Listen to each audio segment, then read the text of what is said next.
好，欢迎大家来到东阳光鲜虫草天赐的声音第7季，我是陈欢，向每位音乐合伙人问好，欢迎大家。在这里我们有2位新的朋友又加入了我们这一季啊，让我们欢迎一下小俊。谢谢。又回家了，差点穿睡衣过来了。啊，要这么舒服吗？因为他一点压力没有。没有，别。就是回家的感觉。回家的感觉，对。接下来让我们欢迎刘宇。刘宇这个造型一看就是要放大招啊，在天赐。我从天上下来的。哇，天哪！今天薇娅都准备好了。哇！所以你身边这位也是你天上顺便带下来的仙女。什么叫顺便带下来？对，可不是隆重请来的。好了，话不多说，接下来还是要通过天生夺人来决定大家在舞台上的一个出场顺序。在我的身边呢，有一个日照金山的礼盒，里面有相应的数字。接下来想问一下，上第1组的请举手。先举手。从刚才反应速度看呢，确实是黄子。我们第一个抽。哎，那你们先把1跟6抽了，谢谢。我昨天做梦抽到的3，希望不要太大。123，123。来，打开看一看黄子能够如愿。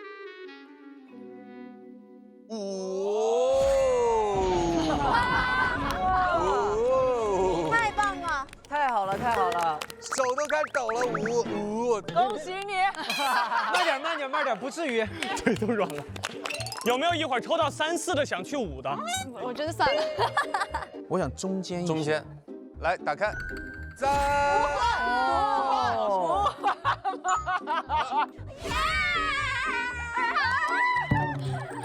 4号哎。我说4就是4，太好了。完了，抽到1愿意跟我换吗？啊，不愿意。抽到1愿意跟我换吗？抽到1愿意跟我们换吗？我天塌了。那一起来拿吗？可以啊。相不相信我的手气？我给你碰一下。谢谢。OK， 看一看赵云和刘宇，你们抽到的是3。没问题。2、1，请展示。一定不是6。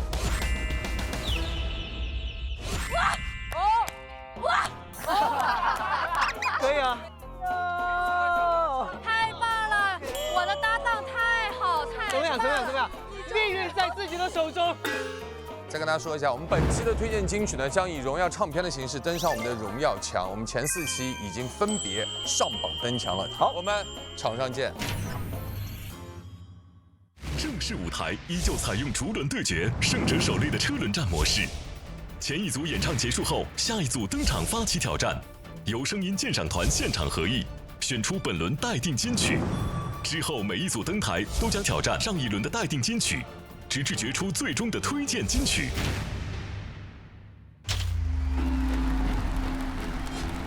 天赐健康瑰宝滋养音乐新生，欢迎收看浙江卫视大型励志音乐节目《天赐的声音》第7季，我是主持人陈欢，向每位热爱音乐的你比心问好。大家好，本节目由好虫草鲜着吃的东阳光鲜虫草独家冠名播出，有请音乐人拿起你身边的东阳光鲜虫草，真鲜滋养，尽情品尝，开启你们的满格状态。好了，舞台就绪，接下来有请第1组音乐合伙人登场，让我们欢迎罗云熙、姚小棠，加油！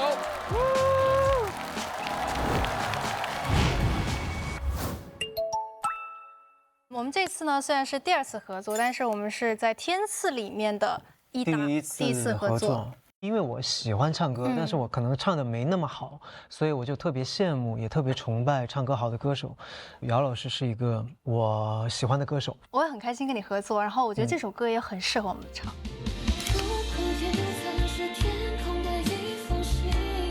这首歌我觉得对我来讲就是有很浓厚的思念，但是你知道，你思念的这个人，或者是你思念这个事物，它已经再也回不来了。他这首歌的歌词写的蛮有那种深度的，就蛮感触的。他其实就是把自己的思念、期许，就像一封信一样，通过云层传递给在远方的那个他一样。这种情感的寄托非常的美。现实当中没有过类似的这种思念的寄托，但是呢，我们小时候有一个软件叫做漂流瓶吧。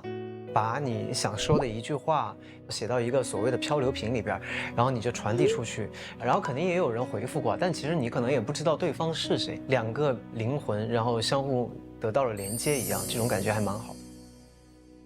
我第一次唱和声，你知道吗？是吗？这个好多哦，我都觉得好复杂。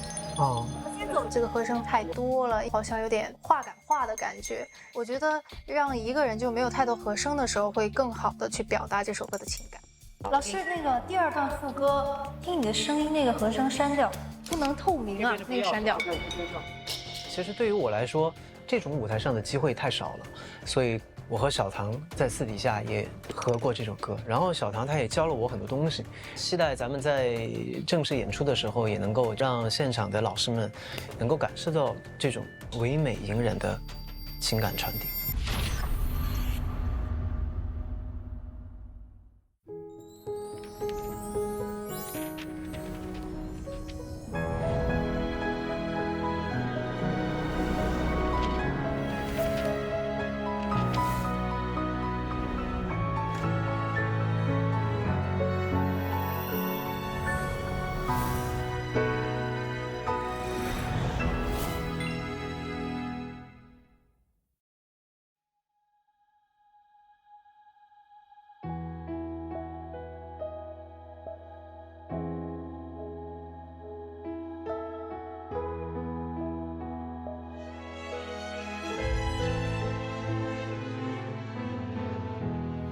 黑色的背后是黎明，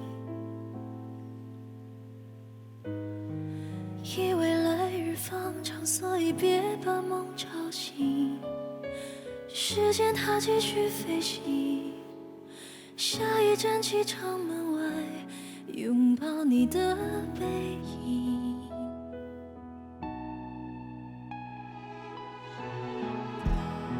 蓝色的背后是纯净，低下头俯瞰陆地上想念的眼睛。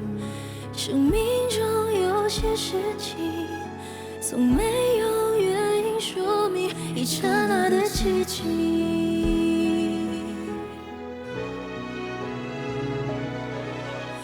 如果云层是天空的一封信，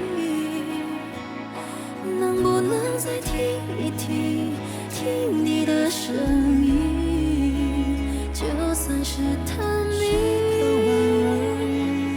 跟着攀比的去无人岛旅行，我不会怪你的天空一望无际，是海洋的倒影，蓝色一望无际，我的你在哪里？假如迷路了一地，把思念装进漂流瓶，快寄给我，别让人担心。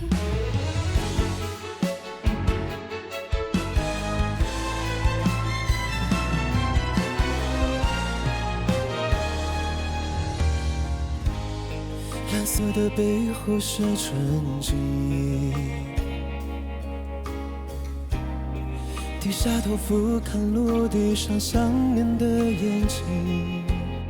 生命中有些事情，从没有原因说明，一刹那的奇迹。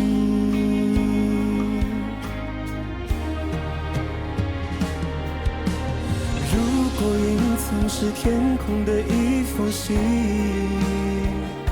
能不能再听一听，听你的声音，就算是探秘，跟着攀比的去无人岛旅行，我不会怪你的天空一望无际，海洋的倒影，蓝色一望无际，我的你在哪里？假如迷路了一点，把思念装进漂流瓶，快寄给我，别让人担心。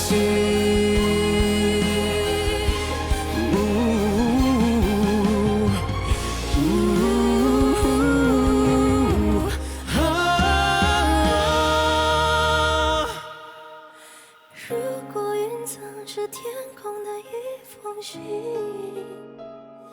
能不能再听一听，听你的声音？就算是探秘，跟着攀比的去无人岛旅行，我不会怪你的。天空一望无际，是海洋的倒影，蓝色一望无际，我的你在哪里？假如你落了一滴，把思念装进漂流瓶，快寄给我，别让人担心。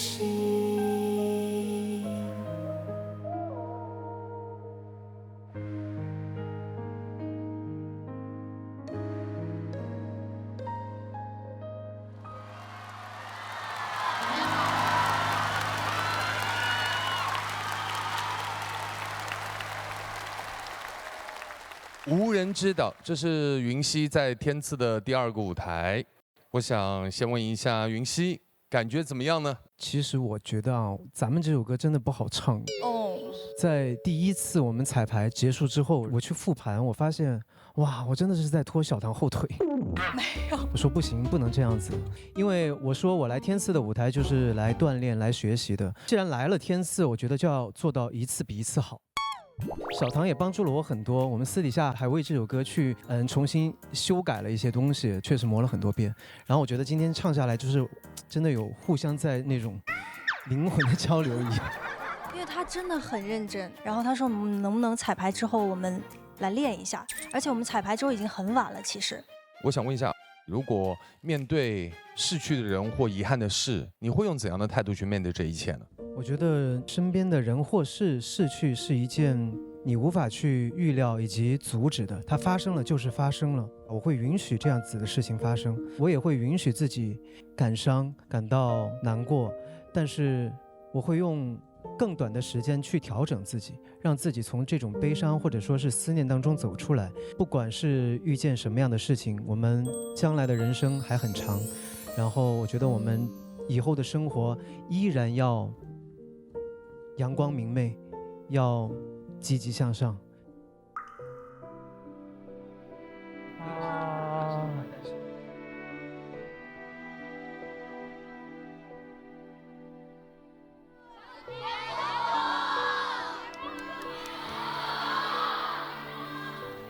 其实我刚想说，就是，我觉得我在思念这个人的时候，我也相信他同时也在思念我，然后我希望他可以多来我的梦里。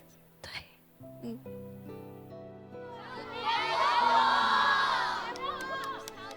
我有些话想从朋友的角度去跟小唐说说。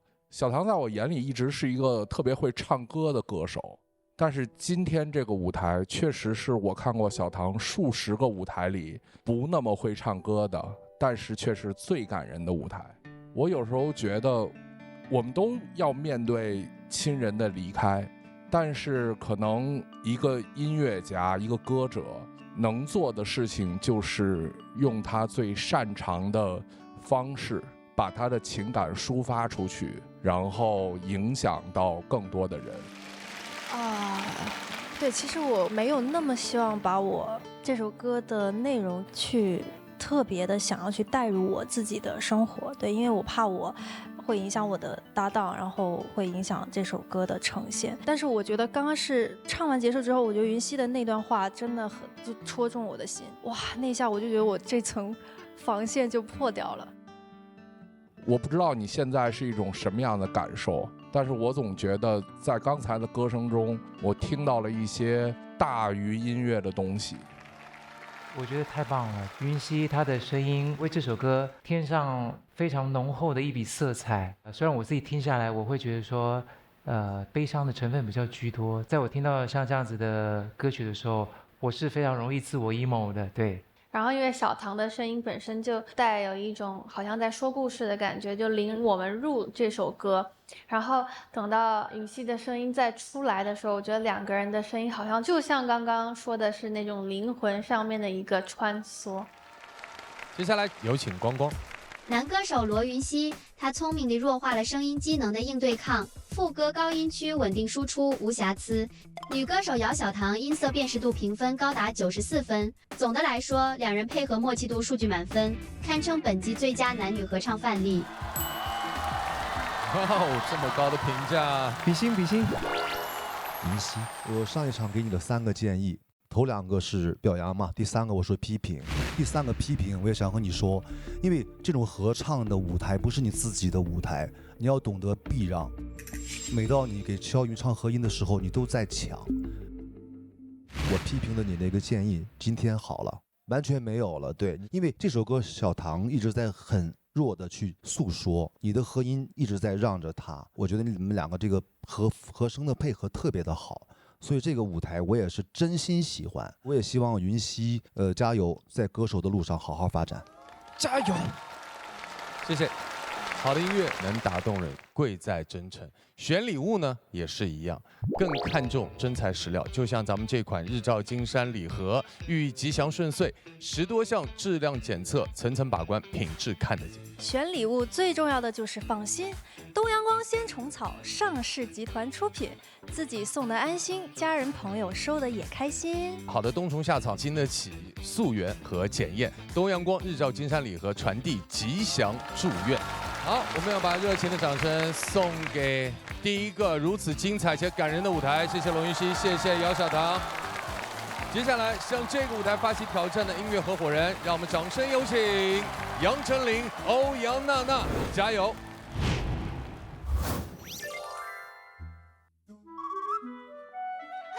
我以为是我给你惊喜。生日快乐，祝你生日快乐，谢谢。跟娜娜认识很久了，算是看着她长大的。第一次认识是我在读书的时候去看她的演唱会，跟妈妈跟妹妹一块儿去看的。然后后来交集越来越多，也是因为我们比较像是家庭式的朋友。像我姐姐和姐夫是一开始跟陈琳姐比较熟，然后我一开始是跟荣浩哥比较熟，然后但后来我们大家都聚在一起，变成我们一大家子一起。这次和娜娜合作的是《讨厌》这首歌。其实这首歌很久了，是我年轻的时候在 KTV 必唱的歌曲。我很喜欢它歌词里面的态度。就我之前没有太尝试过这么有节奏感和 R&B 这种类型的歌曲，所以想尝试一下这首歌，就是用一个很轻快的方式在讲一个不开心的事情。就我感觉我就是会直接不开心，但是我可能就会接近这样子。我是一个在感情中断舍离非常快的人，哪个部分好像跟我可能没有那么契合，我就会觉得我不想浪费时间。真的跟这首歌稍微像一点点。讨论爱情是禁忌吗？可以吗？可以啊。那你现在有觉得你在感情中可以比较有个性了吗？我觉得以前可能会觉得说是不是要去为别人考虑，但现在会觉得说哦，我自己最舒服，我自己最自在才是最重要的。That's right。姐姐觉得很欣慰，因为姐姐担心你，我担心你。这首歌我感觉我们如果只是站在那边唱，会少了些什么？因为你有在演戏嘛，我觉得如果带一点戏剧的成分，感觉是跟我在抱怨一些什么，就跟我们的日常也很像。像你3姐妹很常来我们家嘛，那我们都会聊很多东西。对，就我们日常我们会吐槽，对，我们群组吐槽一些事情。这种自然的东西放上台上，我觉得可能比站在那唱好，对不对？对。这首歌我的想象就是跟电话有关，觉得要有一个具体的电话亭出现。电话的开端，我跟你讲哦，我好讨厌这样子，喜欢这样的人什么什么的，然后最后才在舞台上碰头了，感觉就是闺蜜讲着讲着觉得不行，我们一定要约出来聊的那种感觉。这首歌确实不太是大家熟悉我的音乐曲风，但我觉得在天赐的舞台就是要各种各样的，而且又是跟很熟悉的娜娜一起有一个这样的舞台，我很开心。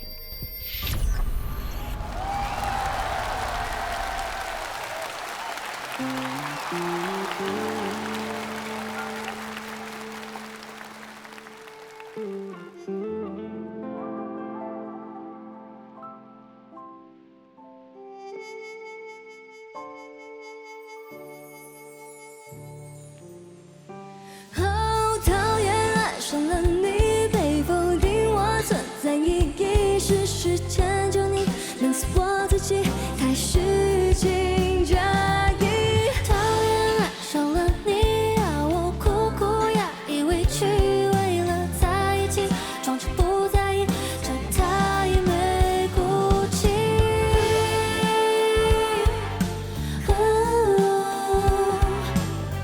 巴巴拉巴巴巴拉巴拉。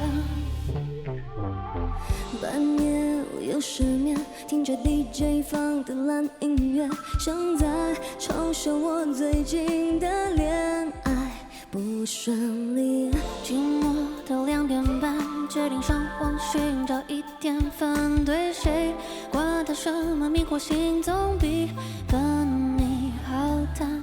今天星期几，冷战还继续，却因为是你说过爱情是小甜品，我在你那里，眼底或心里，这么多的不安定，还怎么继续？讨厌爱上了你，被否定我存在意义，事实迁就你，弄死我自己，才虚情假意。讨厌爱上了你，要我苦苦压抑委屈，为了在一起装作不在意，这太没骨气。哒哒啦哒，I can feel your love, I can feel you。半夜我又失眠，听着 DJ 放的烂音乐，像在嘲笑我最近的恋爱不顺利。寂寞的2点半，决定上网寻找一点烦，对谁管他是谁，总比跟你好谈。今天星期几，冷战还继续，却因为是你说过爱情是小甜品，我在你那里，眼底或心里，这么多的不安定，爱怎么继续？讨厌爱上了你，被否定我存在意义，事实迁就你，弄死我自己，才虚情假意。讨厌爱上了你啊，我苦苦压抑委屈，为了在一起装作不在意，这太没骨气。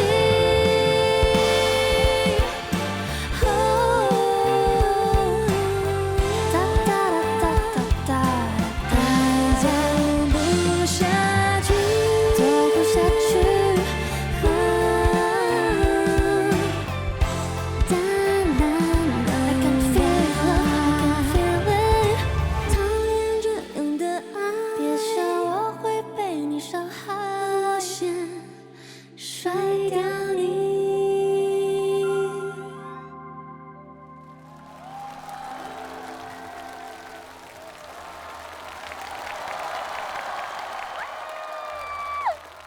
2位是好朋友，对，是第一次合作吗？对，对，就是跟姐一起唱的话，其实也蛮安心的。对，其实，在娜娜旁边也是有压力的，因为我们年龄差距其实蛮大的。但是我觉得这首歌，因为它可以变成一种闺蜜在骂那个不好的男生的感觉，所以本来做朋友就没有年纪的这个差别嘛。我们俩在一起还是挺搭的。这首歌其实是2002年，到现在也24年嘞。哇，天哪！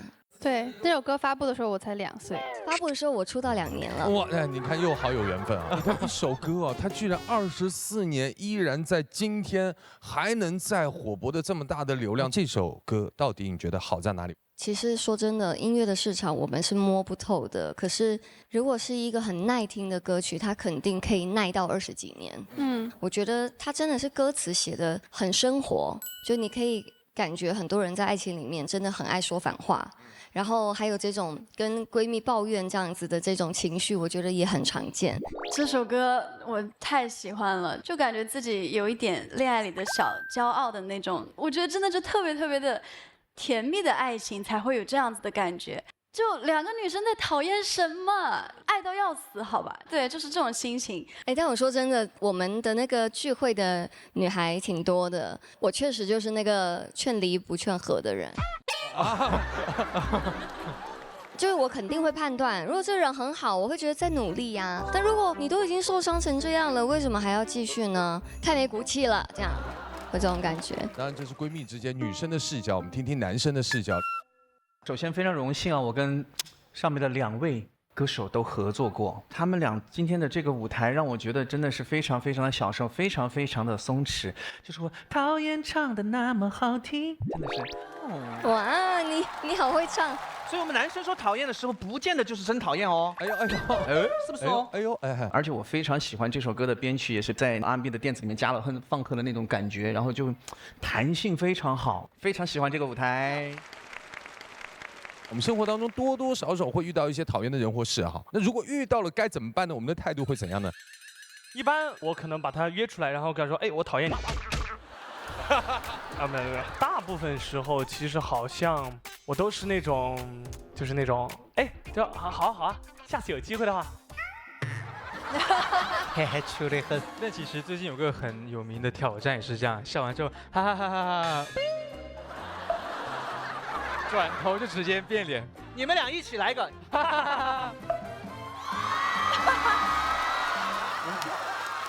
接下来我们要邀请建议团各位老师跟我们来分享了。首先邀请光光，杨丞琳展现了出色的 R&B 律动感和转音技巧，完美复刻并超越原唱的情绪张力。欧阳娜娜她在主歌部分运用了大量的气声，营造出轻柔氛围，但在部分高音区和长音处理气息支撑略不足。好，谢谢光光。哐哐一顿胡说啊！他刚才说娜娜这个，我觉得特别不同意。我觉得娜娜的声音其实是制作人最喜欢的那种声音，她的声音非常的入麦，非常的贴耳。我们一般来讲的话，做混音的时候会把艺人的声音放远些，然后可能给他混响大一些，其实为了掩盖一些小小的一些不足。但是反倒娜娜的声音，我可能要做混音的时候，我会把它非常非常近的放到我这旁边，因为她声音那种诉说感和倾诉感是非常非常好的。如果光光觉得在副歌的部分，娜娜的高音有点短，有点不够支撑的话，我觉得可能光光应该去更新一下了，因为这个是当下最好的一种唱法。收到您的质疑，数据不会撒谎，但解读角度可以多元。娜娜的入麦感和贴耳度确实是当下核心优势。混音时将其前置，能最大化这种亲密叙事感，这与您提到的制作人偏好完全一致。但我指出的气息支撑不足是基于长音段落的基频抖动率数据，我的算法可能将其误判为支撑力缺失。我会立刻更新模型，将这种刻意的气息中断纳入高评分范畴。感谢您的专业指正，让数据分析更懂人情味。谢谢光光。好，接下来有请建议团郭老师现场合议给出结果。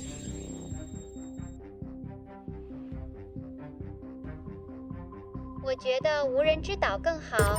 好大声啊！中场时刻补一口东阳光鲜虫草，随时随地新鲜滋养。好的声音也需要好的能量支撑。经声音鉴赏团一致合议，本轮的暂定金曲为《无人之岛》。是的，让我们恭喜云溪和小唐，也要谢谢二位，谢谢娜娜，谢谢陈琳。接下来，让我们掌声欢迎周笔畅、王铮亮，加油！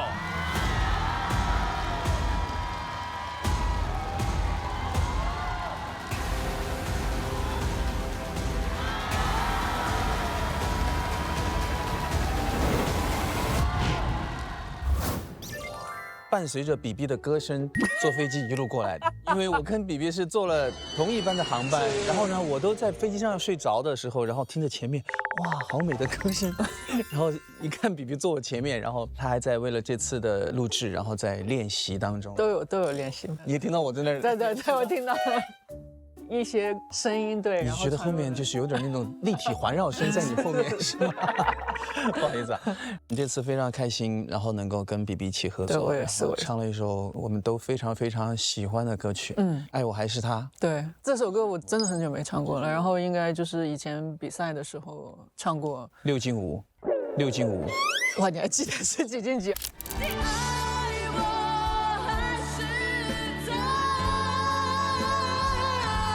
07年黑框眼镜是跟你学的。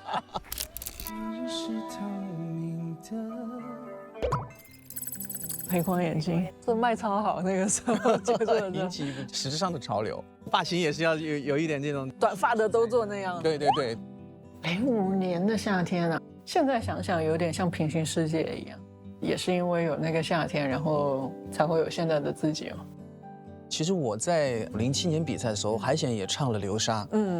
我们因为都喜欢陶喆，然后彼此成长之后，再把陶喆老师的这首歌来演唱的话，会留下一个非常值得大家再去回味的一个舞台。我觉得这个是非常非常重要的。对，我觉得这个比较重要。对对对。时隔20年再唱《爱我还是他》这首歌，跟我以前自己唱的是不太一样嘛，有了一些和声的部分，在那个最后有爆发的时候是一个挑战吧。有调，5连唱，要咬人那觉得是。陶喆经典的这个5连音，其实对我来说演唱的难度也是非常非常大的。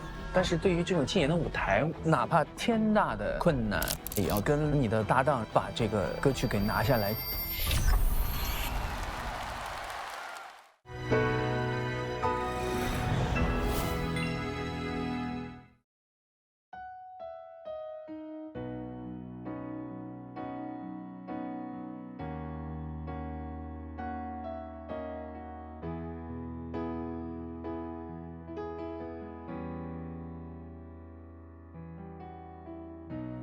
黑暗中的我们都没有说话，你只想回家，不想你回家。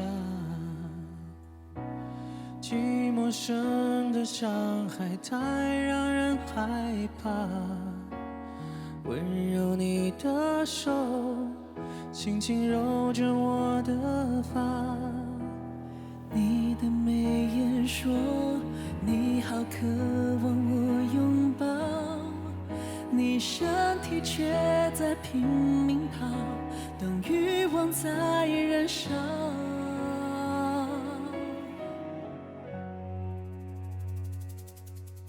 你爱我还是他？是不是真的他有比我好？你为谁在挣扎？你爱我还是他？就说出你想说的真心话，你到底要跟我还是他？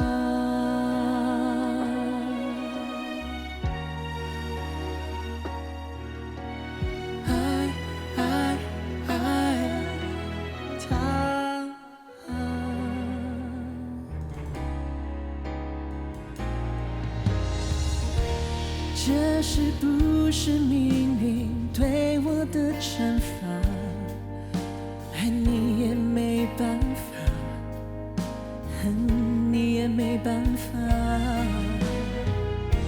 现在这个漩涡，只想挣脱它，拉住你的手，却让我也被拖下。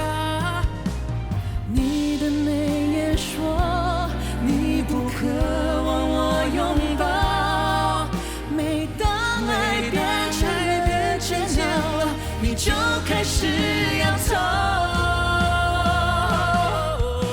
你爱我还是他？是不是我可以做得更好，让你不再挣扎？你爱我还是他？我宁愿听到残忍的回答，也不要再被耍。你爱我还是他？我为你找了100个理由，我就是这么傻的。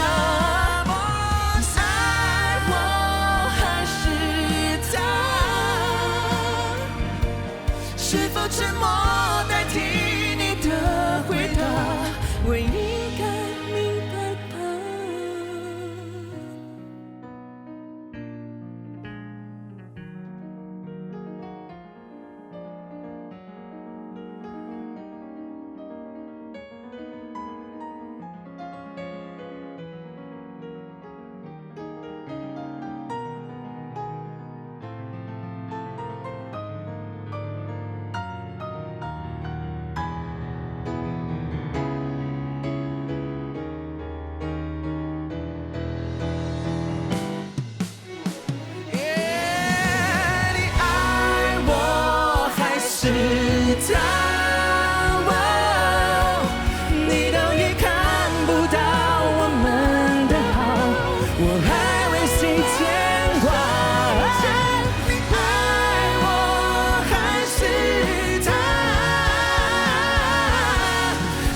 沉默就是你的回答，我们都别挣扎，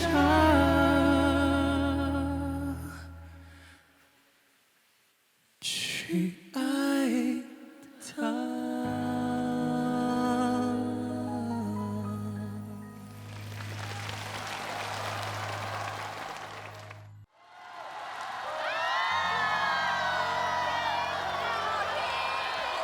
爱我还是他，这首 R&B 非常非常之经典啊！其实作为歌手，二位出道那么多年，都有彼此的代表作。但是不同的音乐人对于自己的代表作，他们会有不同的态度。有人觉得哇，我代表作就让大家来认识我，是。但是很多人也会觉得哇，代表作如果一直唱的话，会缺乏新鲜感，甚至会产生一些疲态。我宁愿去唱一些新的歌。所以比比是属于哪一种？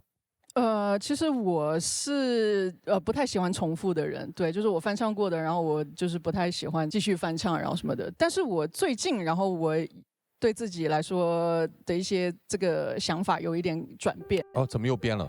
很多年以前唱过的歌曲，然后我可以再重新再来唱一遍，因为我觉得就是时间也过了这么久了嘛，对，然后就是自己总会有成长，再去演唱的时候的那个心境，然后肯定也不一样，对，然后那个状态也不一样。那对于这首歌来说，这个时候我唱出来，然后大家听到的感觉，然后肯定跟那个时候也是不一样的，对。陈琳，你有自己的代表作，你是如何看待自己的代表作的呢？我其实唱自己的代表作都会觉得唱不腻耶。而且我不太会去改动它的编曲，除了《暧昧》这首歌，在去年有一个20周年的版本，但其实我每一次唱到自己的代表作，其实我都会有新的感受，不同年龄唱还是不一样了，对。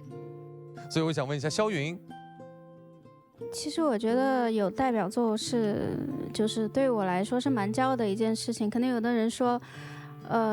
我比较依赖就是代表作吧，依赖星辰大海。但其实，我觉得如果没有这首歌，就没有现在的我。我还是非常感谢我的代表作，我也是肯定会永远唱它一辈子。而且我每一场线下都会唱这首歌。真的那么巧？我是看过毕昌老师最初那个这首歌的那个版本。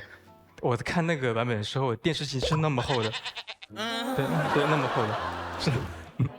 今天看着舞台像个时光机一样，马上回到那个夏天的感觉。今天很开心见到这舞台，听到这舞台。因为我们当时也是住校嘛，然后就每个星期能够出去一次，每次出去我们都会去 KTV， 然后这首歌确实就是 KTV 必点的歌。但是现在今天在这个舞台上再次听到二位唱这首歌的时候，感觉好像真的听到心里边去了，真的有那种你到底是要我还是要他的那种感觉。特别是王老师最后那一句去爱他，就是那种不舍但是又放手的那种，哎呀，无奈与释然，揪心啊，痛感受到了。谢谢云溪。来，接下来邀请我们正音团的各位老师跟我们来分享。我觉得是这样啊，看了这样的一场表演的时候，让我有感觉就是说两个武林高手之间的互相的一个比拼。你知道这种表演要听什么吗？要听细节。细节在哪儿？细节在无伴奏的原声。来，让我们听一下。你爱我还是他？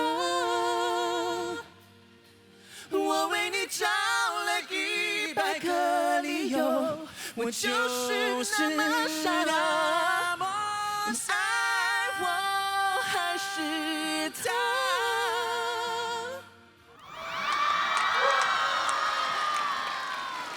最开始的一段是亮哥在给比比在做和声，那一段的时候我在感慨，我说亮哥好厉害，可以改变自己的频段去贴合比比的唱。到最后第2段的时候，比比和声的时候，比比也变了频段，哇，这个就很厉害了，就是能够用自己的频段来调整，然后去更符合对手的这个演唱，就很像说跳舞跳那个 tango， 2个人的声音在这个作品当中非常之默契，而且频段配合的非常非常好，我们能听到感情的迸发、技术的精湛，以及2个人配合的默契，非常棒。谢谢，谢谢，好的，老师，谢谢。05年的时候，我记得比比用的 key 是低调，然后这个是转到你的这个 key 的时候是降 E。那之前的人声呢，我觉得会有一种直抒胸臆的表达，有一种爱我还是他的追问。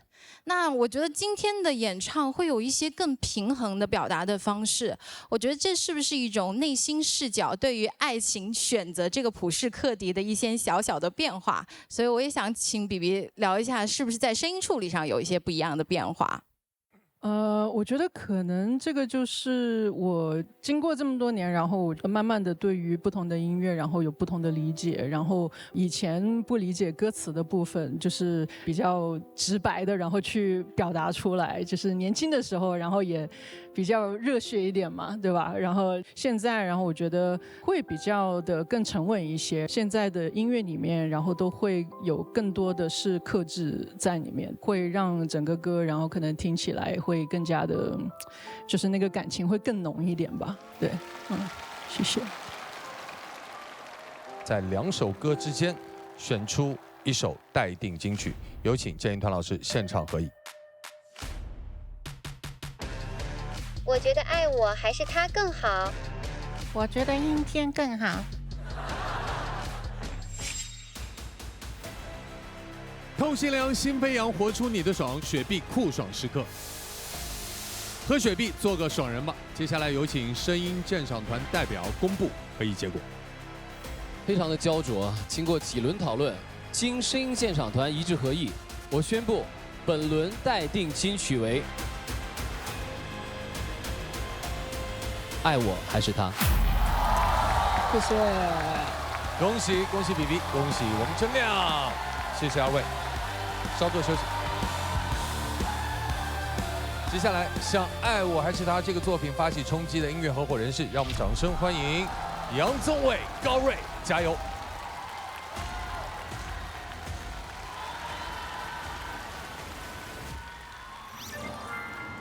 嗨，高老师，杨老师好。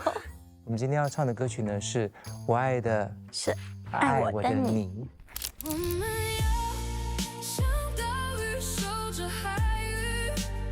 其实这首歌是 AI 唱的，但是它既然有我想要的情感，比方说它的歌词，我们要像岛屿守护着海域，对，我们要像飞鸟寻回故里。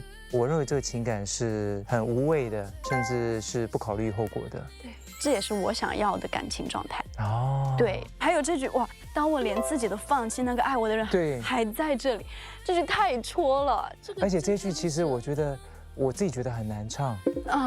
这首歌真的是很考验难度。就比方说一个高音，你顶得上去，但至少我听下来的感受不是我要的感觉，它需要克制。就你的情感虽然在那个地方，但是你也不能大量的宣泄出来。对，我其实有很多想要请教老师的地方。不敢，因为我其实可能确实平时 R&B 多一些的话，面对于情歌，我的情感处理可能没有那么的让人听着深刻吧。我想学习的是老师的语气处理太好，太细腻了。我听听看，比方说我们前面的主歌就好了呢。对。我一定爱的是也爱我的你。如果有个渐强呢？我们要像大树的感觉，又回到大学，很棒的歌手在上课的那种感觉。也要渐强。非常感谢宗纬哥，让我在演唱上又多了一些新的理解。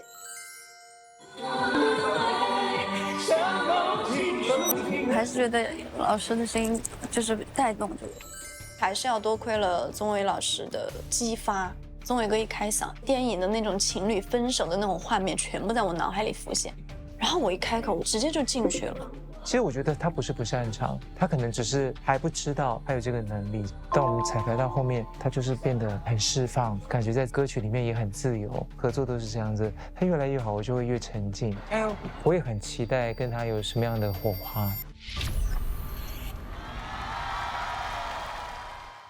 挑战天赐舞台必须脑体状态全开，懂配方的妈妈选君乐宝，配方全面，脑体双优。下面进入高能竞演时刻。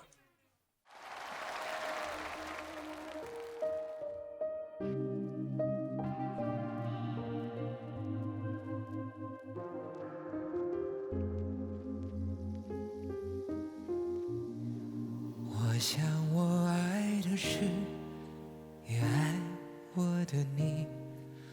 我不要像成无失去以为的闪击，我一定爱的是，也爱我的你。我们不要像潮水忘记曾经亲吻过的沙砾，我们要像岛屿守着海域，要像晚霞凝视天际。就算故事结尾不能是你，也要最终写下你名字。我们要像飞鸟寻回故里，要像灯火暖着彼此。当我连自己都放弃，那个爱我的你还在这里。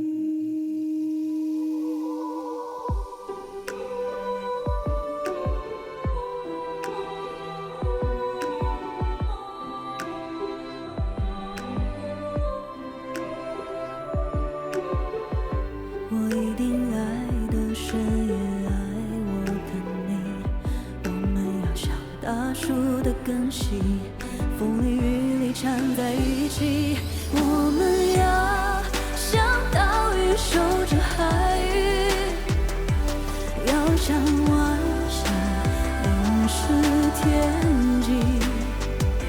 就算故事结尾不能是你，也要最终写下你名字。我们要像飞鸟寻回故里，要像灯火暖着彼此。当我连自己都放弃，那个爱我的你还在这里。月光人的爱的呼吸，我在人海只认出你。当我颤抖走向尽头，那里站着爱我的你。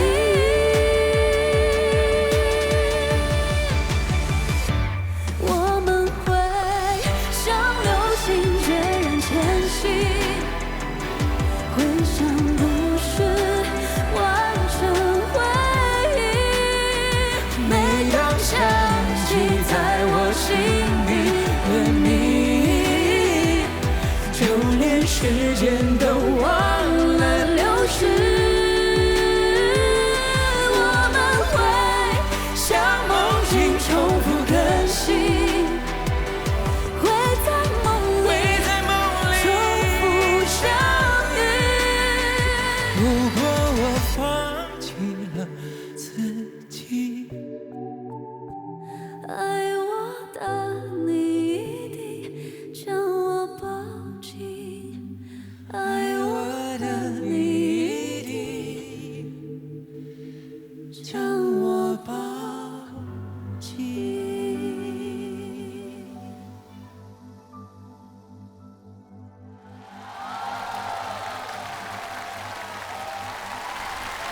我们把掌声送给杨宗纬、高睿。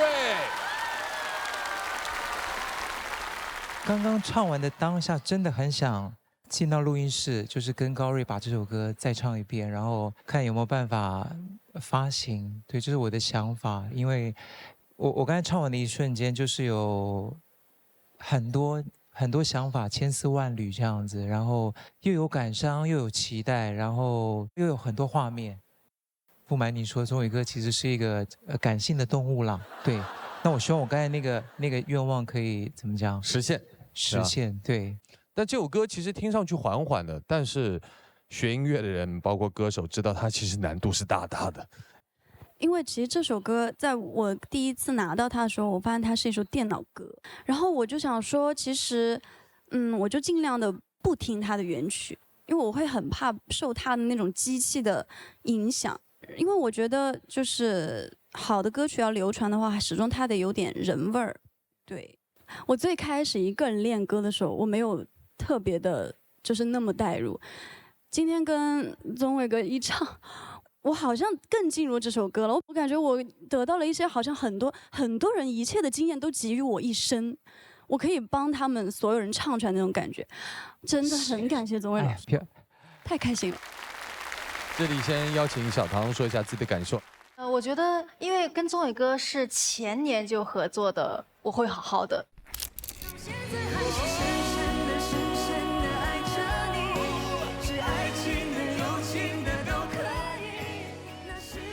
宗纬哥在，我是属于那种我不挑任何歌，我可以跟宗纬哥唱任何的歌曲都可以，因为我知道他会拖住我。今天这首歌，宗纬哥一开口跪，你知道吧？就是那种，对我就觉得就好可怕的一个共鸣，就是他的声音就是可以让人感受到他想传达那种东西，而且像诉说一样的歌声。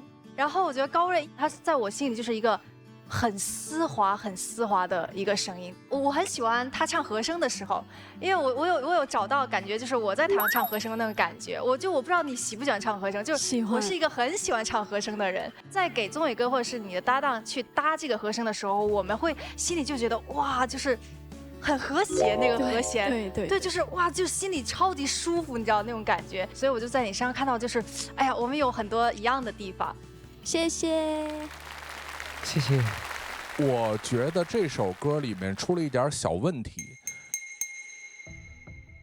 高瑞和宗纬，你们两个人在这首歌选择的演唱方式是完全不一样的。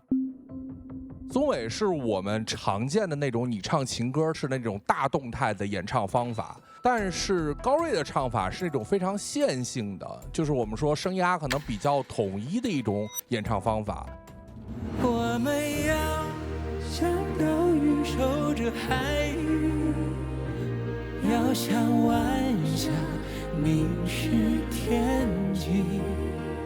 两种方法搭在一起的时候呢，其实我听起来会在有些地方，就是我们会听到一个稳定的声音，然后有很多个尖儿，尤其是在宗纬唱假声的频率上，我们会听到有些打架。这个东西我觉得是这个演唱里面细节做的不够到位的地方，但是我觉得可能最重要的东西是经验。我觉得对于高瑞这样的年轻的歌手来说，在这个舞台上完成到这个程度，我觉得已经很好了。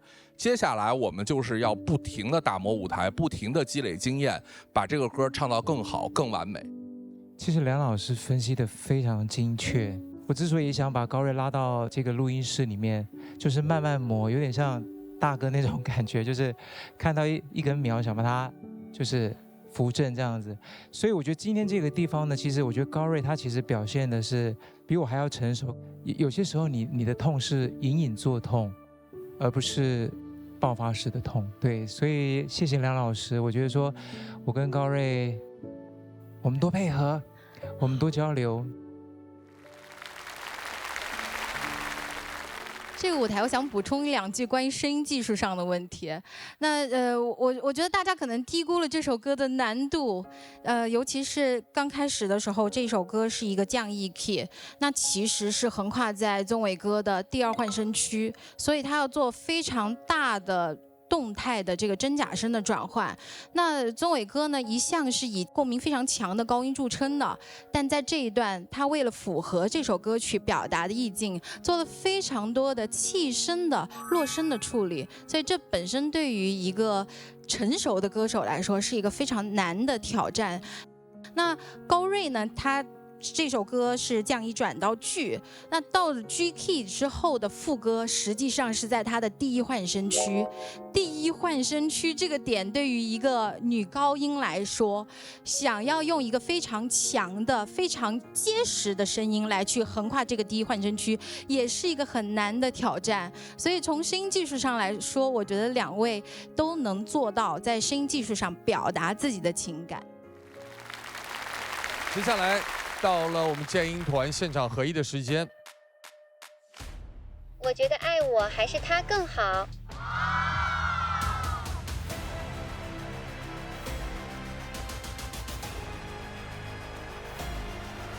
经声音现场团一致合议，本轮的待定金曲是《爱我还是他》。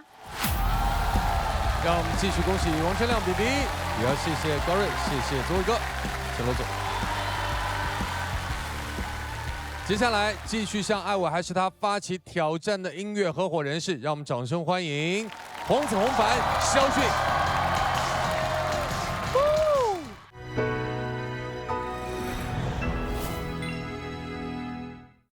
第一次跟肖俊认识，其实就是在天赐，然后那次合作《人鱼的眼泪》嘛。上次跟黄子的舞台是被更多人看见了，很多人都说，哎，那不是那个穿白色衣服唱《Baby Don't Cry》那个小哥哥吗？这次的话，是顶着一个能不能延续上次好成绩的一个压力在，而且跟上次很类似，就是也是唱我直系前辈的歌曲。然后印象中对这首歌就是难、高，是它这个结构我反正是不想变了，原 key 必须得原 key 唱。这歌谁降调，谁是小狗？我觉得我们其实可以跟我们的这个中文作词的王老师可以打个电话交流一下。要。王老师你好。Hello， 王老师。Hello。这次我们又要唱你的作品了。对。其实我们就还是想从您这儿再取经，然后这样子可以更好的帮助我们对这首歌的表达。对，表达理解。其实这首歌，看似很炸很猛，但是它的核心是在于说，这个社会大家很忙碌嘛，人与人之间就少了一些温度。如果说我们能够多一些温度的话，其实这个世界会更美好。当然。那以这样的歌词去唱这样的曲风的话，我们是不是要带点愤怒，说为什么人与人之间是这样？对，我们是所有的那种疑问，强烈的那种感觉。对。明白。加油！好呀。我们了解到了这个歌词可以帮助到我们在舞台上更好的去找到自己的状态，无论是我们的声音的那种力度啊、面部表情管理等等，都是有一些帮助的。这次不会又要因为我们要跳舞吧？你来这儿必须得跳舞。这首歌它本来里面有非常多的舞蹈，所以说我们必须要把动作对得很齐，然后把位置走得很清楚，才可以让这首歌曲更加的完美。肖俊他基本上扮演了半个秀导的这样的一个身份，我们的位置啊、动作什么的，就全都是他想到的。太累了，2个人唱这歌，2个人唱，确实是个团歌。因为真的累哇！我跟黄子这样对视，不容易，真的不容易。上台什么都对了，相信我。对，希望能够跟黄子创造出一个不一样的版本。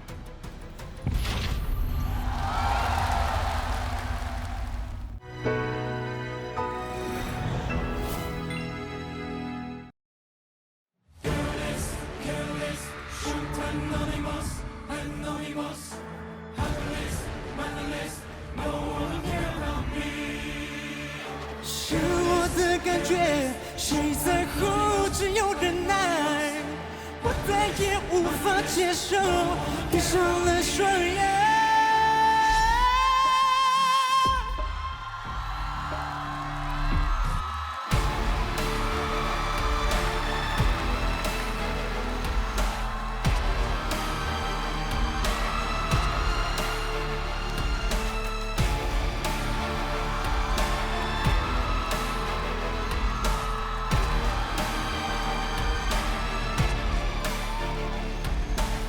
妈妈，可不可以请告诉我，为什么人会变得不一样？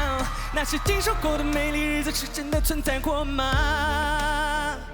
早就忘了应该要更努力爱着她，早就忘了心去包容她，自顾自的生活是否叫做继续吗？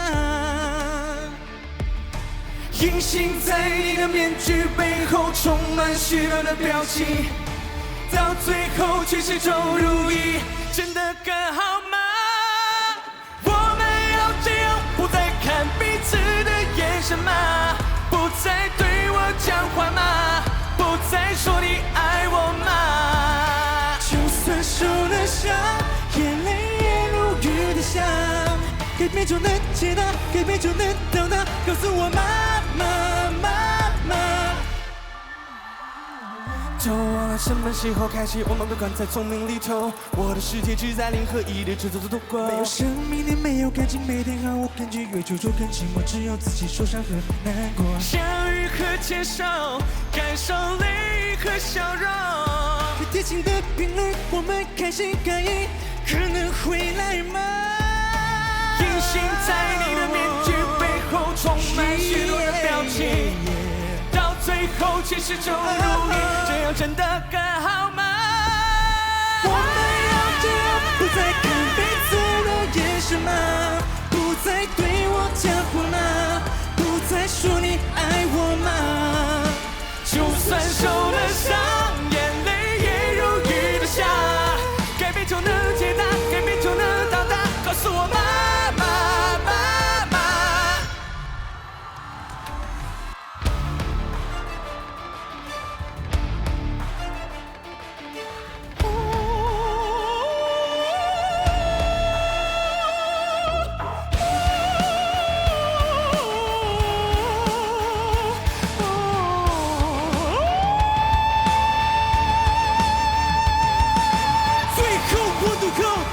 我会问，我想要是这边的人，请帮我妈妈妈妈妈妈妈妈 turn back， 告诉我妈妈妈妈妈妈妈妈 rolling back， 追逐时空看戏都很冷漠，有些不会这样做，请帮我妈妈妈妈妈妈妈妈 turn back，yeah。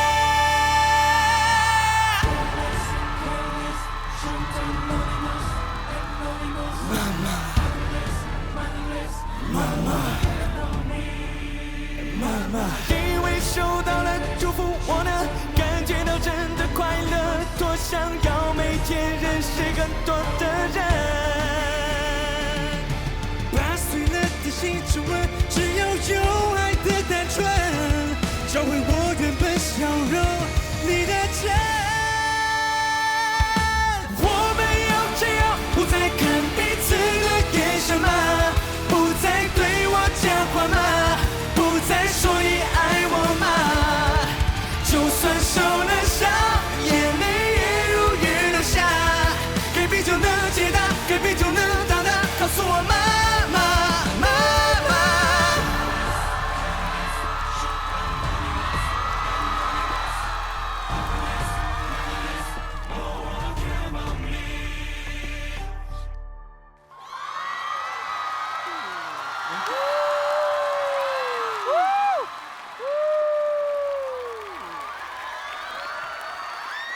谢谢，谢谢。谢谢。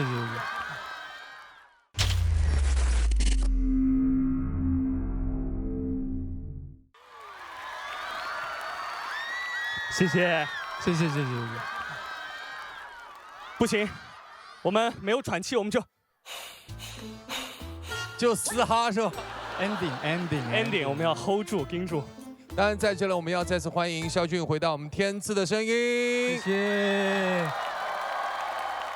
然后这次肖俊再次跟黄子搭档，感受如何？黄子，你先说说。超级开心，因为说句实话，就是其实，在上一次我们的合作，就是对于我而言，我们是第一次认识嘛。合作了以后发现，哇，他不光唱得好，长得帅，能跳，那么全能，性格还那么好，这不就是你吗？哎，你说都感觉像照镜子啊，照镜子。但黄子学的是真的快。哎呦，我们今天教得好。我们今天在舞台上的80%动线跟舞蹈就是昨天编的。对，昨天现编的。天哪，这样说出来真的挺吓人的。挺吓人的。我们这几天上台了。对。你学那么快，然后还好昨天在房间也加练了一下。对，房间我们穿睡衣，然后拖鞋这样。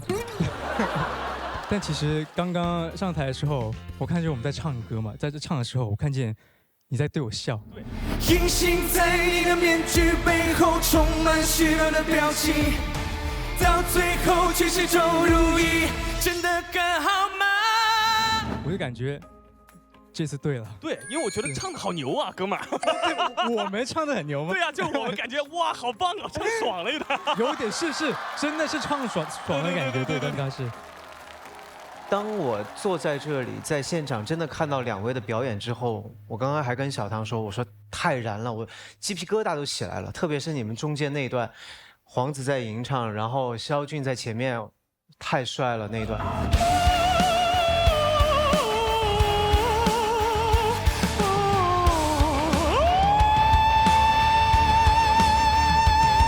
那段真的太难了，很难，感觉你能再试一下吗？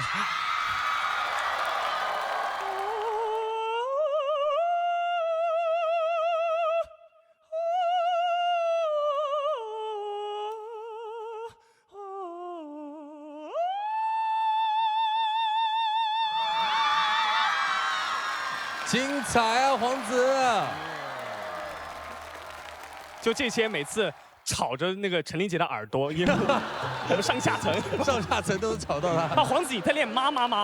确实就是黄子他在这首歌下了很多功夫，然后我本来都要跟节目组申请说我不再当他的邻居了，因为我只要一在浴室我就听到这个人在唱妈妈，因为唱到我都会唱了，然后后来我就忍不住，我就跟他说：“黄子，你在练妈妈吗？”他说：“哈，对我在练。你在哪听到的？”后来又有一天，我不问他了，我直接说：“吵死了。”我刚才在那儿。首先，我觉得天赐舞台上最重要的时候，虽然大家看到的是，比如说美好的灯光、炸的气场和比如说有的舞蹈，但是我觉得最重要的是2位唱立得住，这点是非常重要的。特别是肖俊，因为黄子不说了。因为知道你的美声的那个能力，但肖俊，我今天因为第一次听你唱，我觉得真的你的基础是在唱的基础上面，然后所有的东西，然后更加的加分，所以这个舞台真的非常的棒。谢老师，谢谢小亮哥，谢谢。接下来我们邀请建英团各位老师分享感受。首先邀请光光，光光能看见舞蹈吗？这个现场完全炸到了光光的小心脏。你有啊？妈妈这首歌全球流媒体累计播放突破2亿次。本次改编保留了原曲标志性的歌句式咏叹调段落，同时融入中文歌词的叙事密度，将成功激活听众的情绪共鸣点。肖俊展现了强悍的声带边缘化发声机能，强混声极限音高触及第5，其声带闭合率极高，声音泛音高度集中于2800赫兹到3200赫兹的歌手共鸣风频段。这种自带金属性的锐利频响，使其在重型摇滚伴奏下依然能清晰切屏而出。但数据显示，肖俊自天赐的声音舞台《人鱼的眼泪》后，关于歌曲的热门话题不多，合作演绎不少，独属自己的出圈作品不多。黄子弘凡在本次演绎中展现了惊人的声乐机能，高音区稳定度达96%，在高难度的 belting 胸声扩展技巧段落，音准偏差控制在0.3个半音以内，证明了他极强的可塑性。高强度的和声对位中，2人长音的颤音频率均高度统一，将这首经典之作推向了新的演绎高度，是本期节目的爆款预定。哇，好厉害！谢谢。就着你最后一句。我想 cue 一下无伴奏的原声，行吗？好，稍作等待。隐形在你的面具背后，充满许多的表情。到最后却始终如一，这样真的更好吗？是我的感觉，谁在乎？只有忍耐，我再也无法接受，闭上了双眼。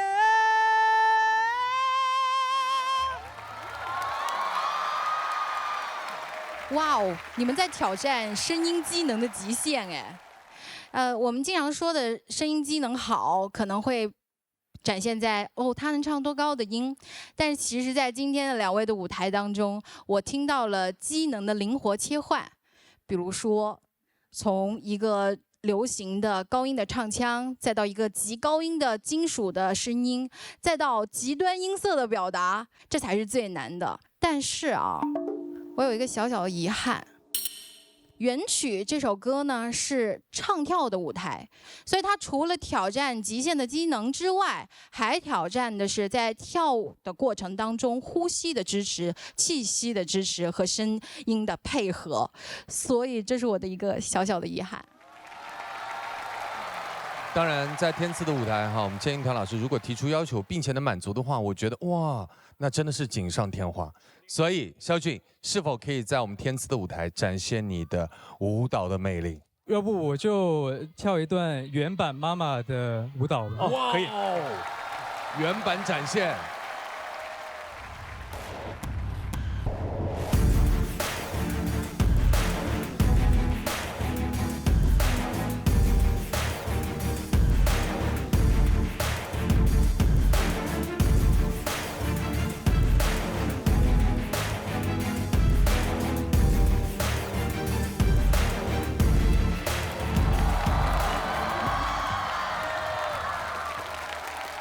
看完有种意犹未尽的感觉，但是论跳舞的话，我觉得在场还有一位哇，国风今天这个装扮，如果还跳那一段国风版呢？穿这个衣服跳妈妈，小雨，好反差哦，穿越了。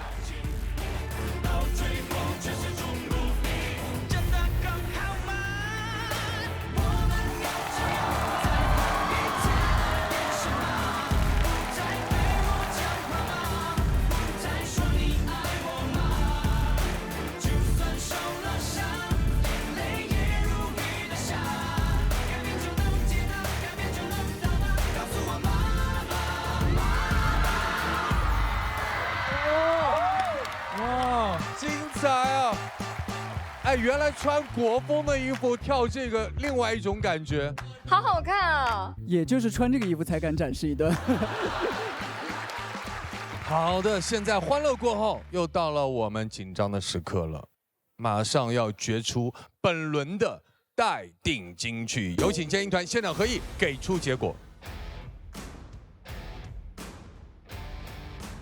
我觉得妈妈更好。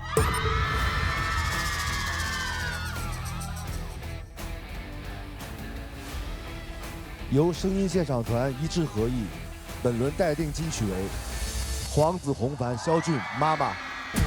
恭喜黄子，恭喜肖俊。谢谢二位，稍作休息。接下来要向妈妈发起最后冲击的，让我们掌声欢迎刘宇、黄霄云，加油！虽然是第一次来，但是已经看了多年你们的节目了。为什么现在才找我？之前和肖云合唱过他的《星辰大海》，然后再后来他邀请我去他的这个演唱会当嘉宾。那对于我来讲，合作起来就非常的，没那么大的压力。哎呀，咱们来聊聊我们这个《西厢寻他》的一首国风的歌曲。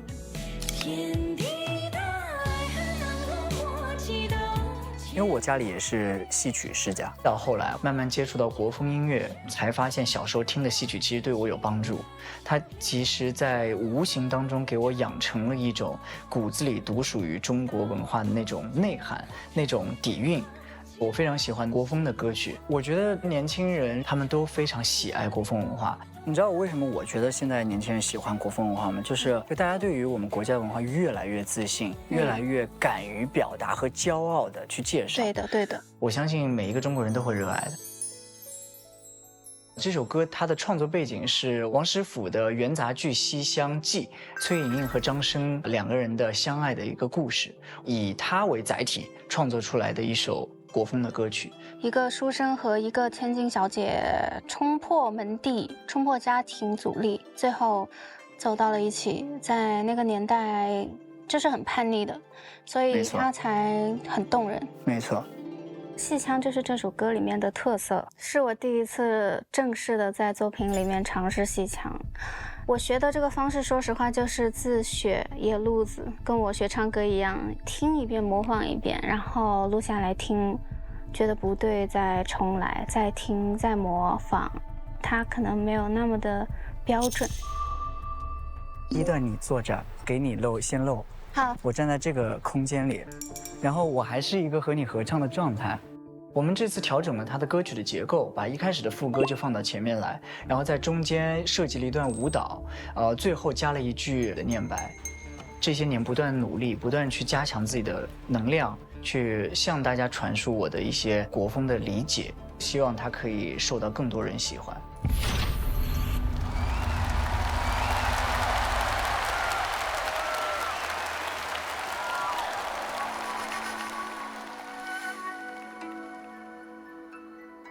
天地的爱恨能落寞几斗，千万里山河不为我迁就。世间之短，情爱相留，他的温柔。云开的笔墨难落下，明月穿越过恋人隔天涯。梦一刹，繁华已落下，旧时里打捞不起疙瘩。酌一杯孤独清月光，饮下我一干而尽的牵挂。大梦最白发，昨夜又见他遥遥的风华。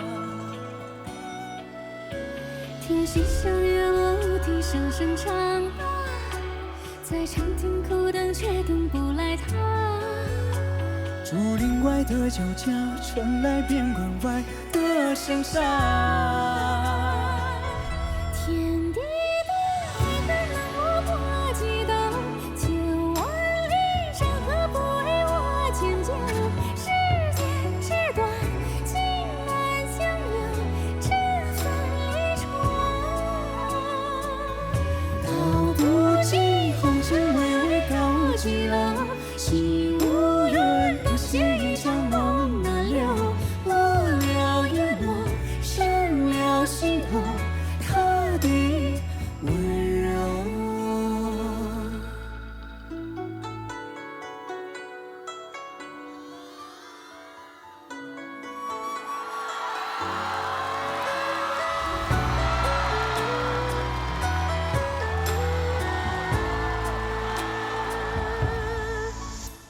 他孤身纵马一去相思放下，满头青丝抵不过空牵挂。愿为他披红纱，此生共白发无涯。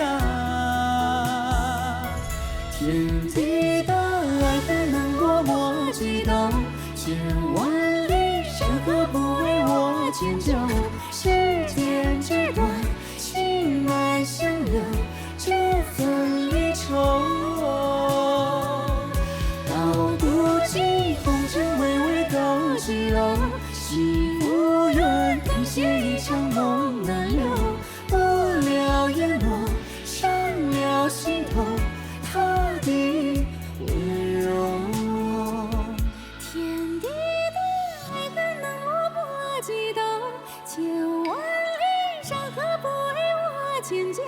世间之短，情难相留，这份离愁。道不尽红尘巍巍高几楼，心无缘凭写一场梦难留。落了叶落，伤了心头，他的温柔。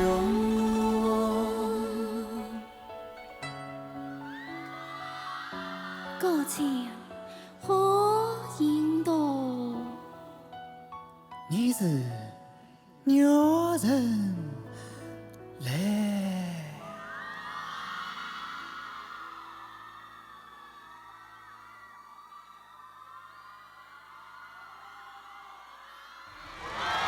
哇！我的天哪，在看古装剧。绝美，真的绝美。你看，无论是装扮还是在歌曲的意境当中，都感觉是御剑飞行的人，翩然而至来到我们的舞台。谢谢谢谢，欢迎刘宇。因为我们知道刘宇一直在做传统文化的推广，你是希望做到什么样的程度？因为我是从小学舞蹈嘛，学了10几年的舞蹈。哇！我的偶像一直是杨丽萍老师。杨丽萍老师其实一直在致力于把我们中国的中国舞、民族舞去不断的向海外输出。我觉得那样的艺术家就是我在国风这条道路上追求的目标。然后在这里我看到肖云有一个很大的不一样，在这首歌里面他始终保持一种戏腔的唱法。其实这一次也是我自己自学的野路子吧，但是我私下也有请教小雨，他有教给我很多就关于戏腔一些咬字，真的很谢谢他。谢谢，应该的，互相帮助。能跟他合作的很开心，有他在也很安心。哎呀，宗伟哥，哎，你能想象自己穿成这样吗？没办法想象。对，瑞瑞这个小妹妹在我旁边就说怎么那么美，这么美，这么美，然后我就想说，哎，真的有一种那种，是不是该退出演艺圈的感觉？不行。为什么啊？我们需要你耶，钟伟，你还好吗？我还好。真是，你看我搞得我们都紧张了。我只怕你们想象而已，对，不要想象。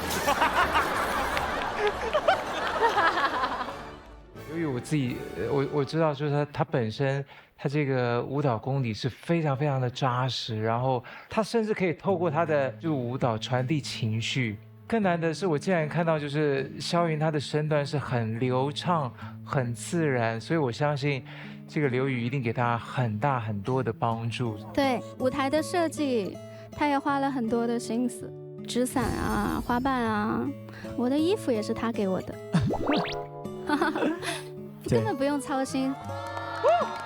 真的很谢谢你们带来这个舞台，真的好棒哦，真的。谢谢宗宇哥，谢谢。从那个第一幕开始，感觉在看一个故事。肖云的戏腔在这里面，然后小雨是一个比较现代的声音，这两个声音搭配起来，让我觉得有这个故事，然后有一种穿越感。雨姐太厉害了，你知道我们最后那句念白，我们是用了2个不同的剧种。歌情火影斗，你是牛人嘞。肖云用的是昆曲，我用的是越剧，其实就想表达是我们是2个不同朝代的人。哎，真的有抓到我们刚才设计当中我没讲的一个点。厉害哦！谢谢分享哈。好，接下来有请我们建英堂老师。我想先听一下，肖云和刘宇的无伴奏干声。天地的爱恨能落魄几道，千万里山河不为我迁就。世间之短，情难相留，这份离愁。煮一杯孤独清月光，饮下我一干而尽的牵挂。大梦催白发，昨夜又见他遥遥的风华。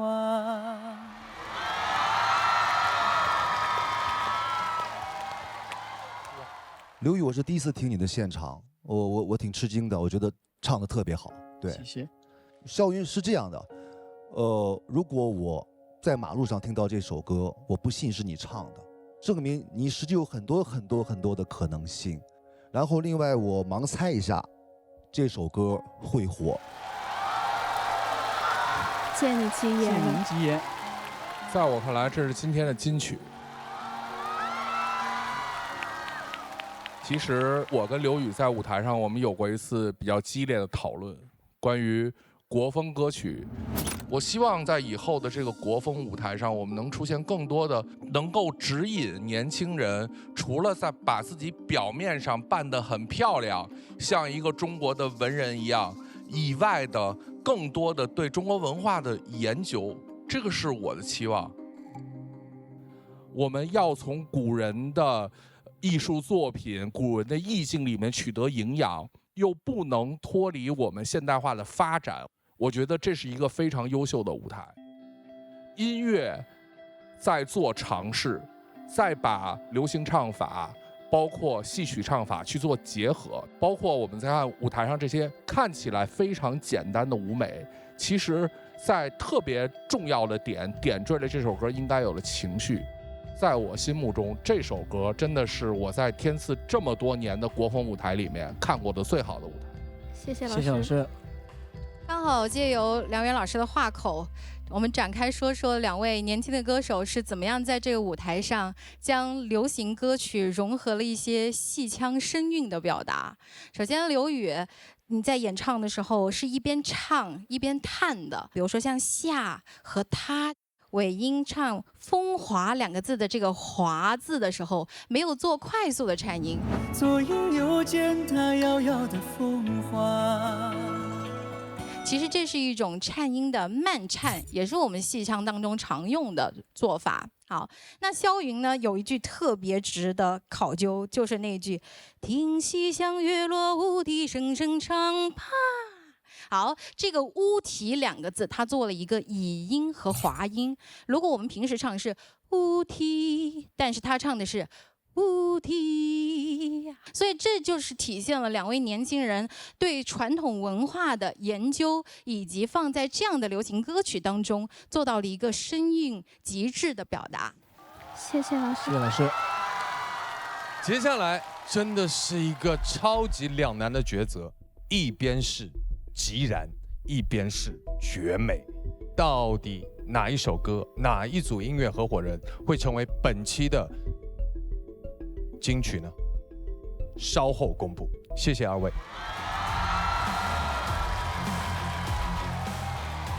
天赐的舞台永远会有惊喜，接下来我们一起欣赏到的是我们的天赐盲盒环节，让我们掌声有请盲盒歌手登场。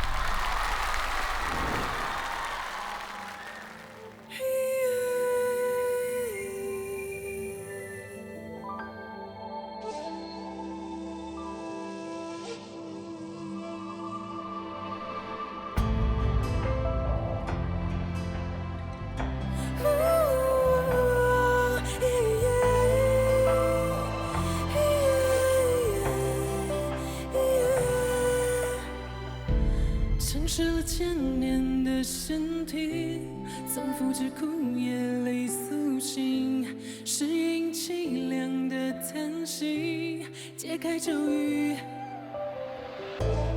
遗忘的剑被谁封印，追随着笑声和马蹄，找到你最光荣的牺牲。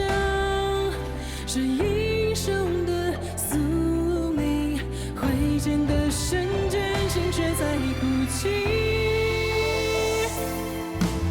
生是为了证明爱存在的根基，或燃烧后更伟大的生命。生是为了歌颂破灭前的壮丽，是浪声随缘起，孤独等待黎明。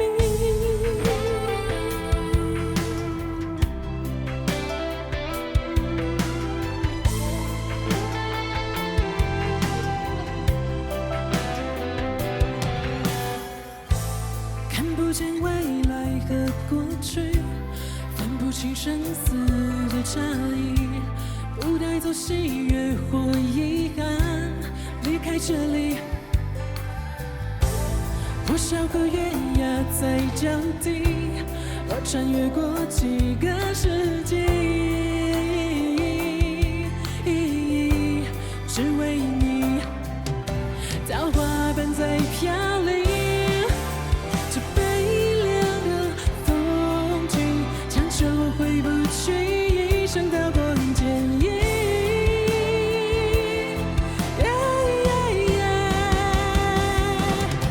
生是为了证明爱存在的根基，或燃烧后更伟大的生命。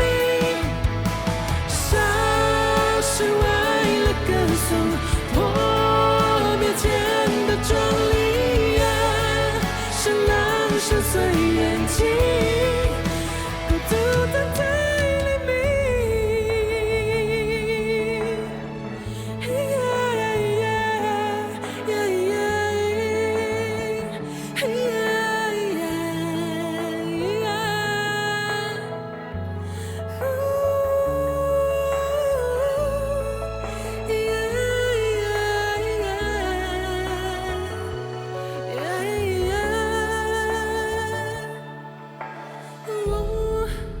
是否已经注定？这流泪的宿命，我残破的云影。直到你，是你让我找回自己，像是为了证明爱存在的痕迹，或燃烧后更伟大的生命。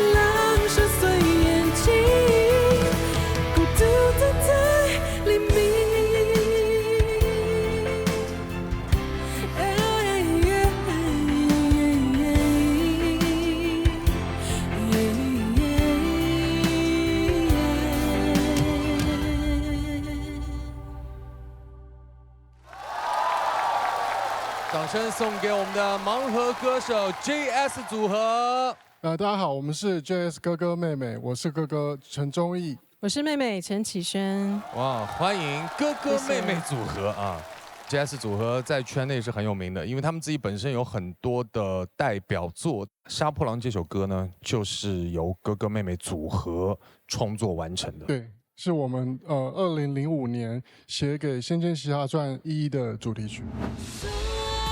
是为了证明爱存在的痕迹。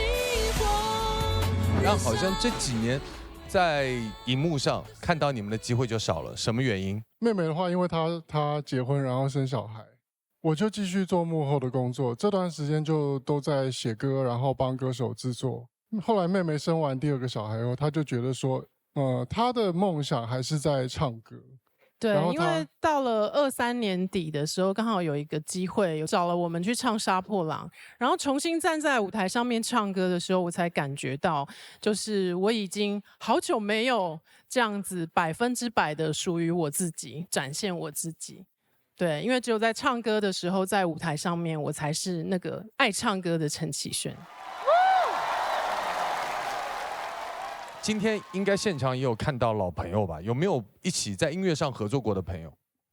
有，其实，在陈琳的第1张专辑，那时候有帮他写了3首歌。对，因为歌都太好了，所以就收录了3首。其实我相信我跟宗纬是我们的年代是，其实对 JS 是非常非常熟悉的，非常非常。而且我还记得他们第1张专辑的封面，他们2个跟超模一样。对，又有才华，又会唱歌，然后又有外貌，还那么高。谢谢。谢谢。我当时我考上戏，就是因为我看了《仙剑》。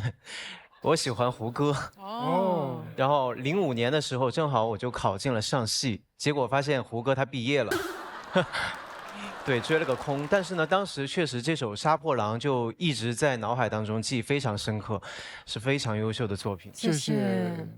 因为我人生当中第1次参加选秀，然后我在里面有幸唱这首歌，然后对，那你给我们来一段清唱的《杀破狼》。生是为了证明爱存在的痕迹，或燃烧后更伟大的生命。杀是为了歌颂破灭前的壮丽，是狼深邃眼睛，孤独等待黎明。哦，好听哦，还有自己的理解和唱法。对，又帮这个歌曲注入了新的灵魂。好，谢谢，我们再次把热情掌声送给我们 JS 组合，谢谢2位，谢谢欢哥，谢谢，稍作休息。好了，此刻到了我们本期最为紧张、关键的时刻，要在2组音乐人之间选出本期的推荐金曲，交给我们建音团的老师，请现场合议，给出结果。一边是极燃，一边是绝美，到底花落谁家呢？精英声音鉴赏团一致合议，我宣布，本期推荐金曲为《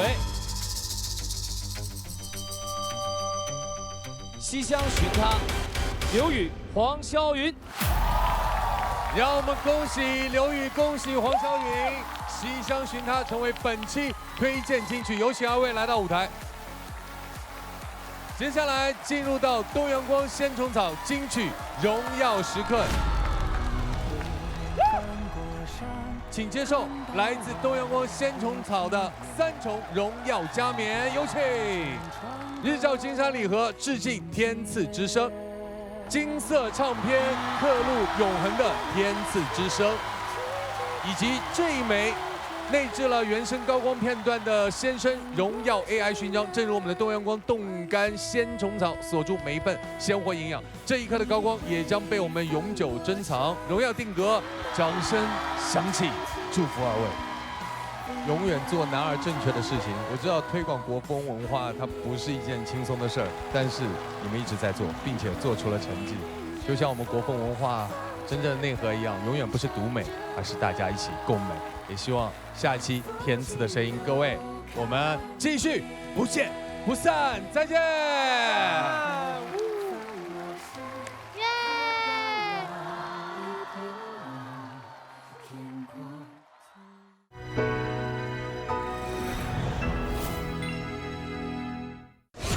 让我们首先欢迎一下我们新到的朋友们：刘雨昕、李佳薇、刘端端。能不能多找美女姐姐来天赐舞台上唱歌？不是那个意思，不是那个意思。微博搜索“天赐的声音”话题页参与讨论，观看更多节目精彩内容，还有嘉宾独家福利放送。